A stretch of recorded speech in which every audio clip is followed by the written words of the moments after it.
여호와께서 모세와 아론에게 말씀하여 이르시되 이스라엘 자손은 각각 자기의 진영의 군기와 자기의 조상의 가문의 기호 곁에 진을 치되 회막을 향하여 사방으로 치라. 동방 해 돋는 쪽에 진칠 자는 그 진영별로 유다의 진영의 군기에 속한 자라. 유다 자손의 지휘관은 암미나답의 아들 나손이요 그의 군대로 계수된 자가 74,600명이며 그 곁에 진칠 자는 이사갈 지파라. 이사갈 자손의 지휘관은 수알의 아들 느다넬이요 그의 군대로 계수된 자가 54,400명이라. 그리고 스불론 지파라. 스불론 자손의 지휘관은 헬론의 아들 엘리압이요 그의 군대로 계수된 자가 57,400명이니 유다 진영에 속한 군대로 계수된 군인의 총계는 186,400명이라. 그들은 제1대로 행진할지니라. 남쪽에는 르우벤 군대 진영의 군기가 있을 것이라. 르우벤 자손의 지휘관은 스데울의 아들 엘리수리요 그의 군대로 계수된 자가 46,500명이며 그 곁에 진칠 자는 시므온 지파라. 시므온 자손의 지휘관은 수리사떼의 아들 슬루미엘이요 그의 군대로 계수된 자가 59,300명이며 또 갓 지파라. 갓 자손의 지휘관은 르우엘의 아들 엘리아삽이요 그의 군대로 계수된 자가 45,650명이니 르우벤 진영에 속하여 계수된 군인의 총계는 151,450명이라. 그들은 제2대로 행진할지니라. 그 다음에 회막이 레위인의 진영과 함께 모든 진영의 중앙에 있어 행진하되 그들의 진친 순서대로 각 사람은 자기의 위치에서 자기들의 길을 따라 앞으로 행진할지니라. 서쪽에는 에브라임의 군대의 진영의 군기가 있을 것이라. 에브라임 자손의 지휘관은 암미후세 아들 엘리사마요 그의 군대로 계수된 자가 45,000명이며 그 곁에는 므낫세 지파가 있을 것이라. 므낫세 자손의 지휘관은 부다술의 아들 가말리엘이요 그의 군대로 계수된 자가 32,200명이며 또 베냐민 지파라. 베냐민 자손의 지휘관은 기드오니의 아들 아비단이요 그의 군대로 계수된 자가 35,400명이니 에브라임 진영에 속하여 계수된 군인의 총계는 108,100명이라. 그들은 제3대로 행진할지니라. 북쪽에는 단 군대 진영의 군기가 있을 것이라. 단 자손의 지휘관은 암미사떼의 아들 아히에셀이요 그의 군대로 계수된 자가 62,700명이며 그 곁에 진칠 자는 아셀 지파라. 아셀 자손의 지휘관은 오그란의 아들 바기엘이요 그의 군대로 계수된 자가 41,500명이며 또 납달리 지파라. 납달리 자손의 지휘관은 에난의 아들 아히라요 그의 군대로 계수된 자가 53,400명이니 단의 진영에 속하여 계수함을 받은 군인의 총계는 157,600명이라. 그들은 길을 따라 후대로 행진할지니라 하시니라. 이상은 이스라엘 자손이 그들의 조상의 가문을 따라 계수된 자니 모든 진영의 군인 곧 계수된 자의 총계는 603,550명이며 레위인은 이스라엘 자손과 함께 계수되지 아니하였으니 여호와께서 모세에게 명령하심과 같았느니라. 이스라엘 자손이 여호와께서 모세에게 명령하신 대로 다 준행하여 각기 종족과 조상의 가문에 따르며 자기들의 길을 따라 진치기도 하며 행진하기도 하였더라. 아멘. 오늘 이 민수기 2장에 이스라엘의 그 진영에 대한 말씀을 하나님께서 우리 가운데 주십니다. 군대로 하나님께서 계수하시고 또 하나님의 거룩한 그 전쟁터에 나아갈 주님의 백성들이 이제 어떤 진영을 갖추어야 될지를 그렇게 계시하시고 있습니다. 이 진영이라고 하는 것이 사실은 전쟁의 성패를 결정하죠. 우리가 이 전쟁터에 나아갈 때에 그 고대의 그 병사들이 이렇게 부딪히는 그러한 그 장면 가운데서 어떤 진영을 이루고 있는가라고 하는 것, 그것이 이제 어떻게 우리가 앞으로 싸울 것이냐, 또 어떤 방향으로 이 전쟁을 그렇게 승리로 이끌어 갈 것이냐라고 하는 아주 중요한 그러한 그 문제가 되겠습니다. 그래서 이 진영을 갖춘다라고 하는 것은 어떻게 보면 이 공동체의 어떤 구조를 의미하는 것입니다. 그러니까 이 공동체가 무엇을 중심으로 하고 어떤 방향이고 어떤 성격을 갖고 있느냐가 이 진영 자체에 그렇게 나타나 있게 됩니다. 그래서 하나님께서 지금 계속 이 민수기서에서 광야에서 이스라엘 백성들에게 계속 이제 14번을 말씀을 하시는데요. 전쟁터에 나갈 만한 자를 계수하라고 계속해서 말씀을 하시죠. 이 14이라고 하는 숫자는 이 다윗의 숫자입니다. 그 다윗 왕의 숫자이고요. 왕의 숫자라고 할 수 있겠습니다. 통치의 숫자이고요. 하나님의 군대가 일어서는 것, 그것이 또 영원하신 왕을 우리가 모시고 이 전쟁터로 만군의 여호와, 그러니까 아도나이 째바훗을 이렇게 세우는, 또 그것을 찬송하는 그러한 길이 되겠습니다. 그래서 계수함을 받은 자는 하나님의 군대가 되는 것이고요. 이것이 우리가 좁은 문, 좁은 길로 들어가기를 힘쓰라고 말씀하신 예수님의 그 부르심과도 연결이 됩니다. 이게 이제 계수라고 하는 것을 그 계수함의 이 단어, 그 원형을 이 파카드라고 우리가 계속 이렇게 나누었는데, 파카드라고 하는 것이 이제 한 글자 한 글자를 이렇게 이 한 글자 한 글자의 의미들을 이렇게 새겨 보면 그것이 이제 좁은 문, 그러니까 아주 바늘귀와 같은 곳으로 들어간다라고 하는 그런 뜻을 갖고 있겠습니다. 그래서 이 하나님을 우리가 믿는다라고 하는 것, 구원을 받고 또 하나님의 부르심을 받았다라고 하는 것은 하나님의 군대가 되는 것을 말씀하고 있고요. 영적인 또한 육적인 전쟁을 향해서 나아가게 됨을 하나님께서 우리 가운데 그렇게 요구하시고 부르신다라고 하는 것입니다. 이스라엘 백성들이 출애굽하였을 당시에는 하나님께서 이 백성들이 전쟁을 무서워하여 돌아갈까봐, 다시 애굽으로 돌아갈까봐 그렇게 가까운 길로 왕의 대로라고 하죠. 그 길로 가지 못하게 하고 그 블레셋 사람의 길로 가지 못하게 하고 이렇게 돌아가게 하시는 것을 우리가 보게 됩니다. 그래서 출애굽기 13장 17절에 나오는 말씀이죠. 그래서 블레셋 사람의 땅의 길은 가까울지라도 하나님이 그들을 그 길로 인도하지 아니하셨으니 이는 하나님이 말씀하시기를 이 백성이 전쟁을 하게 되면 마음을 돌이켜 애굽으로 돌아갈까 하셨습니다. 전쟁 앞에 우리가 어떻게 설 것이냐, 이제 우리가 하나님 믿는다라고 하는 것은 그냥 아무 일도 일어나지 않고 그냥 평안한 상태, 우리가 바라는 그러한 그 은혜이죠. 이 세상을 살아가는 데 있어서 별로 근심 걱정 없고 고통 없고 어려움 없는 그러한 세상에 사는 것이 우리의 어떻게 보면 작은 소망일 것입니다. 그러한 그 전쟁터를 향해서 나아간다라고 하는 이 병사의 마음을 갖고 있지 못하죠. 하나님 믿을 때에도 우리가 하나님께 요구하는 것도 그러한 것들을 이제 요구를 합니다. 우리 중심적으로 이제 하나님께 요구를 하는데, 이 계수함을 받는다라고 하는 것은 하나님의 요구에, 하나님의 부르심에 내가 응답을 하는 것입니다. 누군들 군대에 가서 전쟁을 하고 싶어 하는 사람이 어디 있겠습니까? 다 자기의 안전의 욕구가 있고 그 평안의 어떤 사모함이 있을 것입니다. 그러나 우리가 하나님의 군사로 부르심을 받고 그 앞으로 온전하게 나아가지 못한다면 결국 언젠가는 우리의 모든 삶의 자리가 다 대적에게 삼켜져 버릴 것입니다. 근데 가장 평화를 위해서 애써야 될 것은 군사로 부름받은 자가 무장하는 것, 그리고 전쟁터에서 승리하는 것, 그것이 하나님의 나라의 참된 샬롬을 가져오는 길인 것입니다. 오늘날 정말 우리나라에도 이 국방이라고 하는 것에 대해서 아주 굉장한 안보, 국방, 이것에 대한 굉장한 이제 백성들의 어떤 요구가 있죠. 강력한 군대가 있어야만 이제 안전할 수 있는 것이죠. 안정을 찾을 수 있는 것이죠.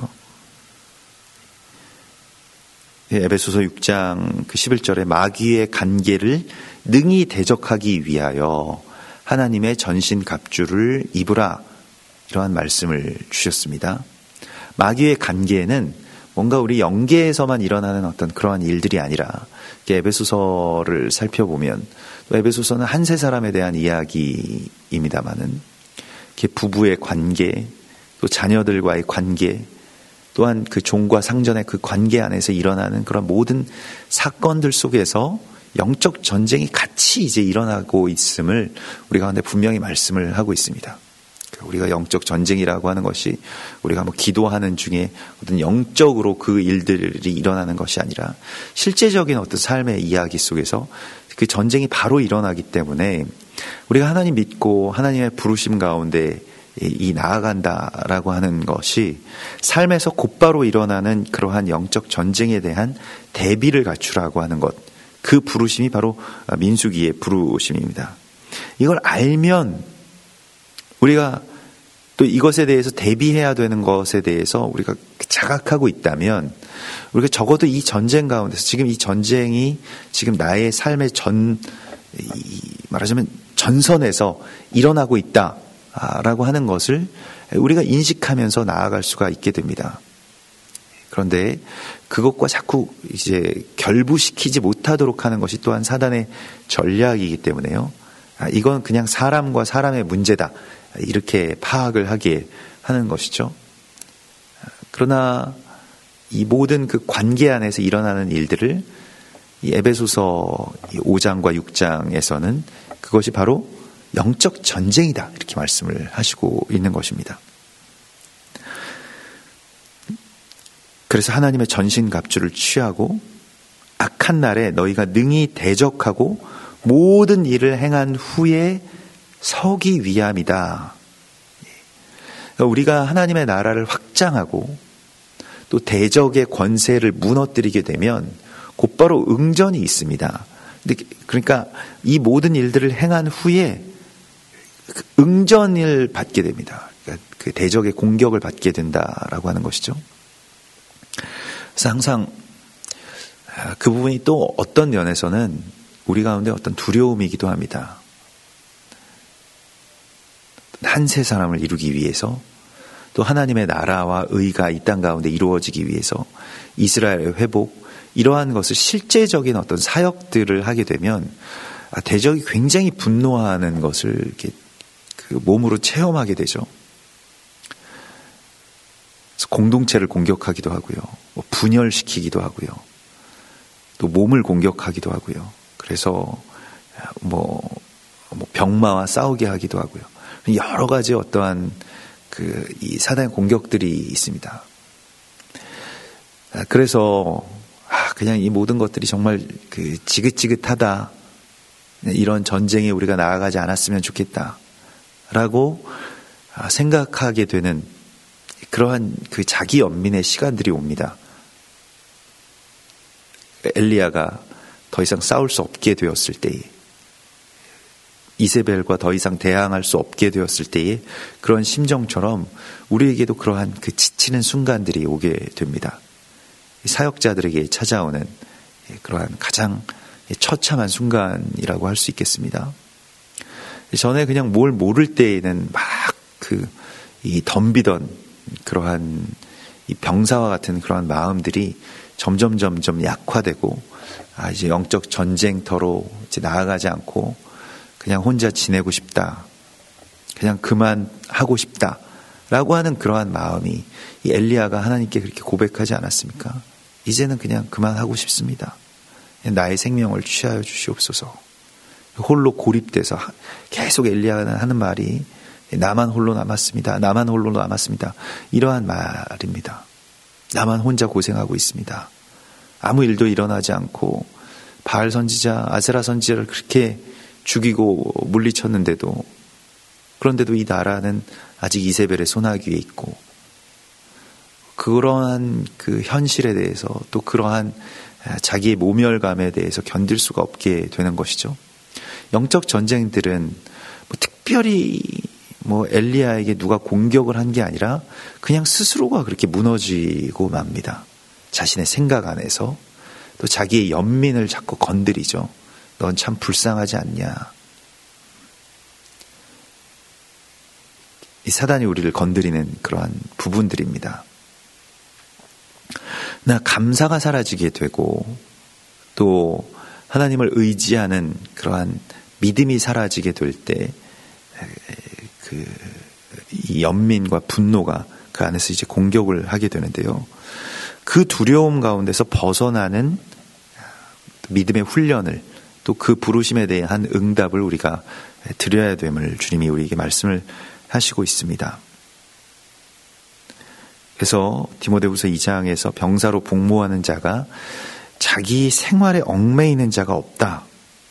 그래서 이것은 병사로 모집한 자를 기쁘게 하려 함이라. 우리가 하나님의 기쁨을 바라보아야 됩니다.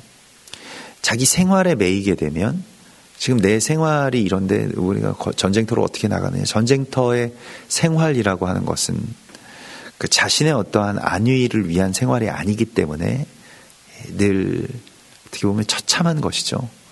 그러나 그것을 겪어내야만 또 그것을 겪고 승리 가운데로 나아가야만 참된 영광이 우리 가운데 있음을 주님은 계속해서 우리를 병사로 부르시면서 말씀을 하시고 있습니다. 그래서 자기 진영의 군기와 조상의 가문의 기호 곁에 진을 치되 회막을 향하여 사방으로 치라. 회막을 향하여 하나님의 성소를 향하여 그 하나님의 임재의 그 성전을 향하여서 이제 모든 진을 치라 하고 주님이 말씀을 하십니다. 이게 삶의 방향에 대한 말씀입니다. 지금 우리는 어디를 향해서 가고 있는가? 무엇을 위해서 살아가는 게야? 삶의 지향점이 어디인가라고 하는 것을 하나님께서 우리에게 묻고 계십니다. 성소를 향하는 것이냐? 아니면 그저 나의 삶을 또 맹목적인 이 세상의 그 치다름에 우리가 동참하고 있는 것인가라고 하는 것에 대해서 계속해서 우리 가운데 요구하고 계신 것입니다. 다니엘서 6장 10절에 보면 다니엘이 이 조서에 왕의 도장이 찍힌 것을 알고도 자기 집에 돌아가서는 윗방에 올라가 예루살렘으로 향한 창문을 열고 전에 하던 대로 하루 3번씩 무릎을 꿇고 기도하며 그의 하나님께 감사하였더라. 우리가 성소를 향하고 있고 하나님을 향하고 있고 그리고 그 성소를 향한다라고 하는 것은 하나님 중심, 예배 중심의 삶으로 그렇게 살아간다는 것을 의미합니다. 또한 그것을 향해서 나는 나아가고 있음을 의미합니다. 만일 다니엘이 자기의 목숨을 지키고자 했다면 아니면 자기의 명예나 자기의 직업을 지키고자 했다면 자신의 안위를 보장하기 위해서라면 예루살렘을 향해서 하루에 3번씩 창을 열고 무릎을 꿇어서는 안 되었습니다. 모든 것을 다 잃는 일이라는 것을 알았으면서도 그것을 향해서 자신이 무릎을 꿇을 수 있었다라고 하는 것입니다. 어디를 향하고 있느냐? 내가 지금 무엇을 위해서 이것을 하고 있느냐가 중요한 것입니다. 바벨론의 총리라고 하는 것 굉장한 일일 것입니다. 세계의 2인자의 자리에 오르는 것입니다. 굉장한 권세에 정말로 엄청난 부귀와 영화가 그에게 있는 것인데 그것을 위해서 나는 살지 않는다. 나는 하나님의 성소로 돌아가기 위한 그런 삶의 방향을 갖고 있음을 그대로 선포했다는 것이죠.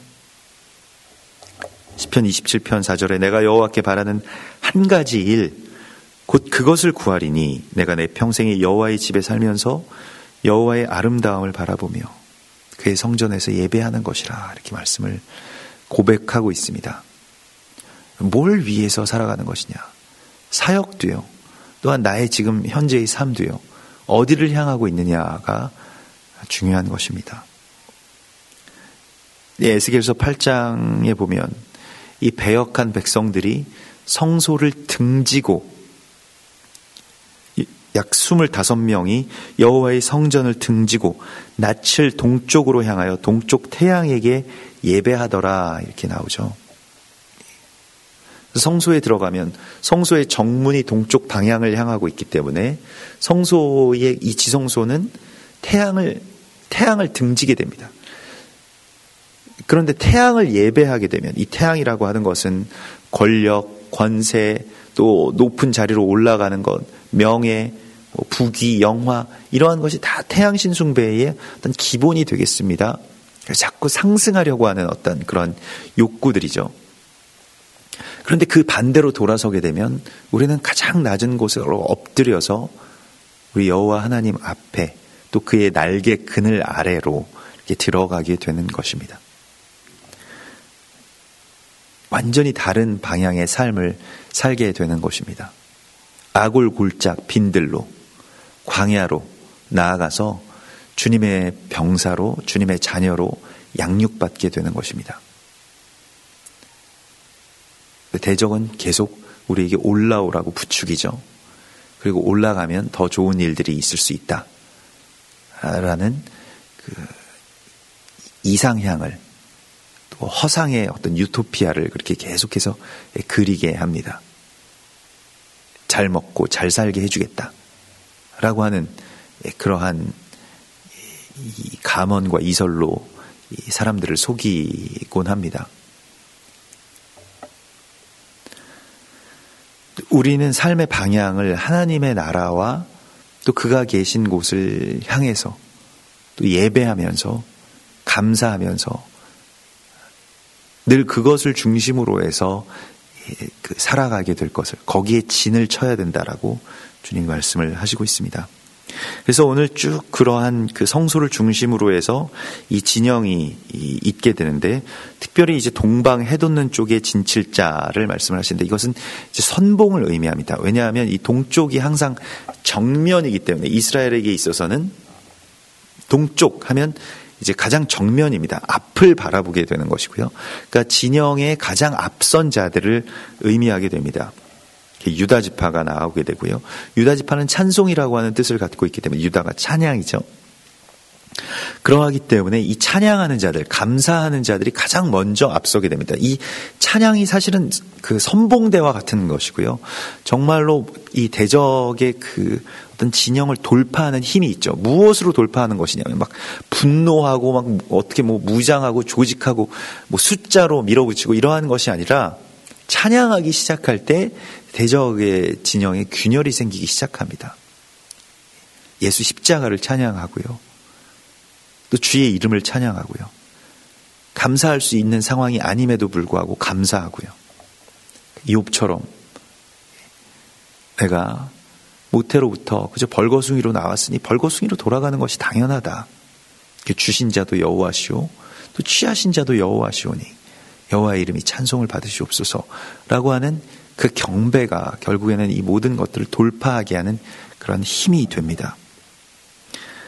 창세기 49장 8절에 유다야 너는 네 형제의 찬송이 될지라, 너희가 찬송이 되라 이렇게 말씀을 하십니다. 에베소서 1장 12절에서도 이는 우리가 그리스도 안에서 전부터 바라던 그의 영광의 찬송이 되게 하려 하심이라. 그러니까 그 찬송 자체가 되라고 주님이 말씀을 하십니다. 찬양을 좋아하는 사람, 그냥 찬양을 부르는 사람, 이러한 그것이 아니고 그 사람 자체가 찬양인 것. 그래서 늘 하나님이 예배하고 있고 감사하는 어떤 그 삶으로 우리가 들어가라고 말씀하십니다. 이것이 유다지파, 선봉에서는 유다지파의 그런 부르심입니다. 그래서 항상 찬송의 제사를 하나님께 드리자. 이는 그 이름을 증언하는 입술의 열매니라. 히브리서 13장 15절의 말씀입니다. 예배와 감사, 찬송이 결국 대적의 진영을 무너뜨리는 선봉이 된다라고 말씀을 하십니다. 그리고 그 곁에 이제 유다를 도와서 이사갈과 그 스불론 지파가 있게 됩니다. 그 이사갈은 말하자면 거기에 대한 값을 주신다. 그러니까 대가를 지불해 주시겠다라고 하는 그런 말씀이기도 하고, 또한 내가 거기에 대한 대가를 지불하는 것이기도 하고요. 이 예배라고 하는 것은 우리가 한번 가서 그냥 예배를 드려주는 것이 아니라 나의 어떤 삶의 대가가 항상 요구됩니다. 그러니까 예배라고 하는 것은 거기에 대한 나의 삶의 어떤 대가를 그렇게 드리는 것입니다. 근데 그런 것 없이 그냥 와서 뭐 은혜를 한번 받고 뭘 깨닫고 하는 것은 사실은 뭐 하나님께서 우리에게 주시고자 하는 마음이긴 합니다만은, 그러나 그 예배의 본질은 아닌 것입니다. 예배의 본질은 내가 어떤 값을 지불한다는 데 그 본질이 있습니다. 그 드리는 것이 가장 중요한 것이고요. 근데 오늘날에는 뭘 예배에서 받는 것이 굉장히 중요하다라고 생각을 합니다. 은혜를 받고 뭔가 어떤 깨달음을 얻고 뭘 받는 것을 생각을 하는데, 예배는 그 흐름이 지금 우리 안에 바뀌어야만 예배가 온전하게 서게 됩니다. 그래서 내가 무엇을 드리는가, 또 내가 어떤 값을 드리는가라고 하는 것이요, 이게 굉장히 중요한 어떤 그 예배의 본질이라고 할 수 있겠습니다. 그래서 어떤 분들은 교회에서 무언가를 많이 가져가시는 분들이 있습니다. 뭐 은혜도 가져가고 뭐 위로도 가져가고 뭐 여러 가지 것들을 이제 가져가시는 분들이 있고, 어떤 분들은 교회에다 뭘 자꾸 갖다 놓으시는 분들이 있죠. 가지고 오시는 분들이 있습니다. 교회로 위로도 가져오고 또 뭐 기타 여러 가지 것들을 이제 어떻게든 이 성전 안으로 가지고 오려는 그런 삶으로 우리의 삶의 흐름이 이렇게 바뀌어야 됩니다. 그것이 사실은 예배의 회복이라고 할 수 있겠습니다. 물론 우리가 어린 아이의 단계에서는, 또 우리가 전쟁터에 나아가기 전에 어떤 미성숙한 그런 지점에서는 우리가 성장하는 것이 굉장히 중요합니다. 우리가 온전하게 주의 전쟁터로 나아가기 전까지 성장하는 것이, 그래서 계속 무엇인가 젖을 먹고 하나님으로부터 공급받는 것, 굉장히 중요한 것입니다. 그게 부정해서는 안 되는 것입니다만은, 그러나 거기에 머물러 있으면 안 됩니다. 그러니까 그냥 젖이나 먹고 말 존재로 우리를 그렇게 하나님께서 부르신 것이 아니거든요. 우리는 또한 성장해야 되는 사명이 있습니다. 그 성장이라고 하는 것은 이제는 우리가 베푸는 삶, 또 우리가 이제 찬송이 되고 은혜가 되고 위로가 되는 그러한 삶으로 하나님께서 우리를 부르시고 있습니다. 계속 뭐 위로받고 뭐 공급을 받고 뭘 누가 나를 챙겨줘야 되고 이러한 것에 대해서 이제 이제 오래 그걸 했으니까요. 그 다음 단계의 부르심 가운데서 내가 그러한 사역자로서, 사명자로서 그렇게 내 값을 지불한다라고 하는 이 이사갈의 믿음이 우리 가운데 있어야 함을 주님 말씀하십니다. 그리고 이제 그 스불론 지파가 되는데요. 스불론은 이제 거하다, 뭐 거주하다, 이렇게 좌정하다라고 하는 그러한 뜻입니다. 그러니까 주님 안에 온전하게 거하다라고 하는 그런 뜻이 되겠습니다. 그래서 이 지파별로 이 남쪽이라고 하는 것은 이제 우편을 말합니다. 그러니까 동쪽이 정면이 된다라고 한다면 동쪽을 바라보고 섰을 때 오른편은 남쪽이 되겠습니다. 거기에는 장자인 르우벤 군대가 서게 됩니다. 이 르우벤은 그 아들을 보라라고 하는 그런 뜻이죠. 그래서 그 예수아를 바라보고 또 그 아들을 사모하는 그 마음 가운데서 나아가는 주의 군대, 또 교회를 주님께서 그렇게 우리 가운데 부르십니다. 그리고 그 곁에 이 르우벤을 도와서 진칠 자가 이제 시므온과 갓지파가 되겠는데요. 시므온은 우리가 이 시몬 베드로 할 때 그 베드로와 마찬가지로 들음이라고 하는 뜻입니다. 샤마르, 이게 다 들음이라고 하는 뜻입니다. 이게 다 시므온과 연결되는 단어들입니다. 그리고 갓지파이고요. 갓은 돌파하다라고 하는 뜻을 갖고 있습니다. 구드라고 해서 쇄도하는 자입니다. 그래서 이런 돌파의 영을 가진 자가 바로 거기서 같이 함께 연합을 하게 되고요. 서쪽에는 에브라임 군대의 진영의 군기가 있습니다. 서쪽이라고 한다면 이제 후방을 말합니다. 거기 사람이 제일 많습니다. 에브라임이죠. 나중된 자의 의미를 갖고 있기도 하고요. 수혜자이기도 합니다. 그 에브라임은 번성이라고 하는 이 열매를 많이 맺는다라고 하는 뜻을 갖고 있습니다. 어떻게 보면 앞에서 싸우고 또 우편에서 지켜주는 자들이 있기 때문에 뒤에서 열매를 맺는 자들이 있죠. 그런데 이 중요한 것은요, 뒤에서 이 지원하는 이 병참의 역할을 한다라고 하죠. 이 지원하는 이 지점에서 굉장히 많은 번성이 일어나야만 그 앞에서 또한 싸울 수가 있게 됩니다. 그래서 이것을 그 세계적인 어떤 그 교회와 또 선교의 그 전략에서 바라보게 될 때 우리가 이 교회가 계속해서 부흥하고 또 번성하지 않으면 그 앞서서 이제 돌파하고 쇄도하고 선봉에 선 분들이 지원을 받지 못하게 되죠. 그 선교사들에게 있어서 이 교회의 지원이라고 하는 것이 물론 물질적인 것뿐만이 아닌 것을 말씀드립니다. 이 기도의 지원이나 또 함께 연합하는 지원이나 또 물질이나 이러한 것에 있어서 이제 계속해서 이 공급이 이루어지지 않으면 그 앞에서 이제 고립이 되게 됩니다. 이게 굉장히 큰 문제이고 이것에 대한 많은 어떠한 우리에게 주시는 어떤 이 전략들이 있죠. 그것을 우리가 이제 한국교회가 더 깊이 이제 그러한 것과 연합이 되어야 되겠습니다. 그래서 그 에브라임은 이제 2배의 축복을 받는 그러한 이 지파이고요. 그런데 그 후방에서 계속해서 그 전방에 있는 것을 지원하게 됩니다. 그러니까 유다 지파를 지원할 때 그 선봉에선 유다 지파가 그곳에서 찬송을 할 수 있으려면 뒤에서 그 2배의 그런 지원들이 있어야만 그러한 사역들이 이루어지게 되죠. 그러니까 각 교회가 파송하고 있는 또 섬기고 있는 또 세워 나가고 있는 이 선교사들에 대한 그 책임을 우리가 더 깊이 절감해야 됩니다. 근데 오늘날에 이제 한국 교회가 이렇게 모르겠습니다. 통계적으로는 그렇지 않은데도 불구하고 점점 이제 약화되어 가고 있는 것을 느끼게 되는데요. 그러니까 어찌 보면 사람의 숫자가 줄어들었다라기보다는 그 헌신의 어떠한 그 강도가 줄어들었다라고 이렇게 파악을 할 수 있겠습니다. 그러니까 숫자가 준 것으로 이렇게 나오지는 않으니까요. 그래서 이 교회의 성도들이 그렇게 줄지 않았다라고 하는 사실이 믿어지지 않고 그렇다라고 하는데, 근데 예수를 믿으면서도 교회에 나오지 않는 분들이 굉장히 많이 생겼고요. 또 교회는 출석하지만 깊이 거기에 관여하지 않는, 그러니까 그냥 썬데이 크리스천들도 굉장히 더 많아졌다고 이렇게 볼 수 있겠습니다.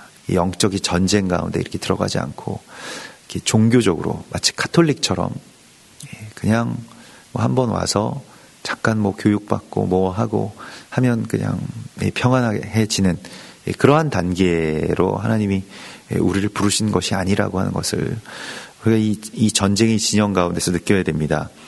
그래서 같이 이제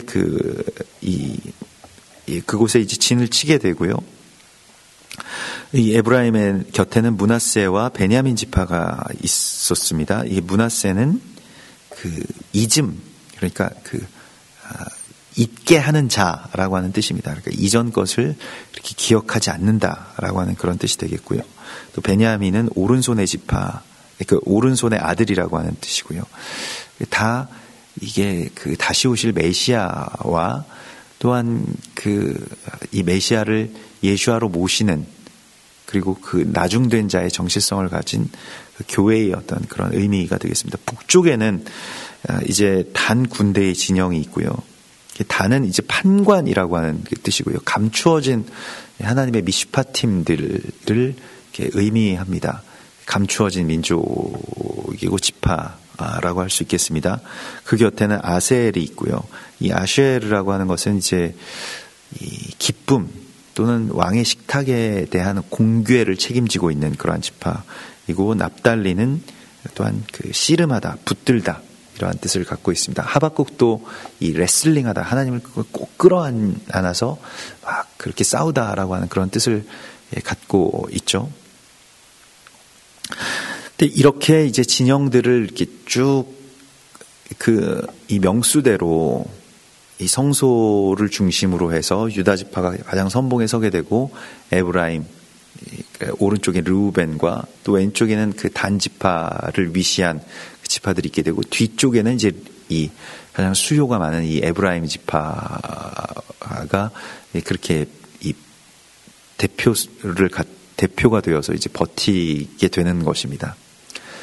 그러니까 앞이나 또 오른쪽이나 좌편이나 이렇게 해서 결국 이 인구 수대로 그 어떤 분이 이제 예전에 그 그림을 제가 본 적이 있는데 그 인구 수대로 그 점을 이제 막 그 찍어서 이제 이 진영도를 한번 그려본 것이죠.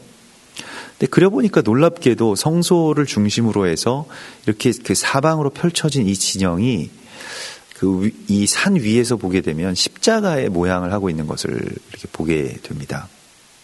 이스라엘은 뭐 십자가를 좋아하지 않기 때문에 이것이 십자가 모양이라고 파악하는 것을 굉장히 싫어하겠습니다만은 그것은 뭐 십자군의 그러한 그 학살 또 십자가의 이름으로 그들을 그렇게 많이 괴롭히고 죽였던 그러한 이 원수됨의 분열됨의 그런 역사들 때문에 그렇습니다만은 그러나 분명한 것은 지금 오늘 말씀하신 이 진영의 그 그림은 결국 그 자체가 십자가를 의미하는 것을 우리 가운데 보여주시고 있습니다. 그래서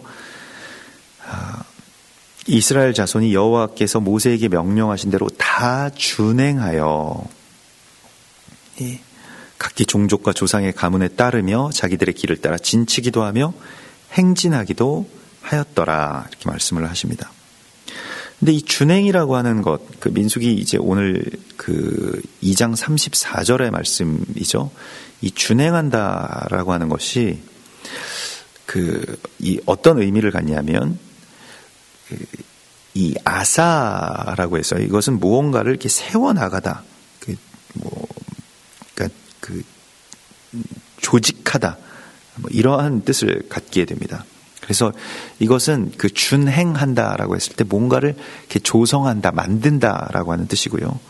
이 행동을 통해서요, 순복을 통해서요, 하나님 나라를 지금 만들고 있는 것을 우리가 보게 됩니다. 진을 어떻게 치느냐라고 하는 것이죠. 그 전진하는 것, 행동하는 것, 믿음이라고 하는 것은 그 자체가 굉장히 어떻게 보면 역동적인 그 행위를 포함하고 있는 이야기인 것을 성경이 계속 우리 가운데 말씀을 하고 있습니다.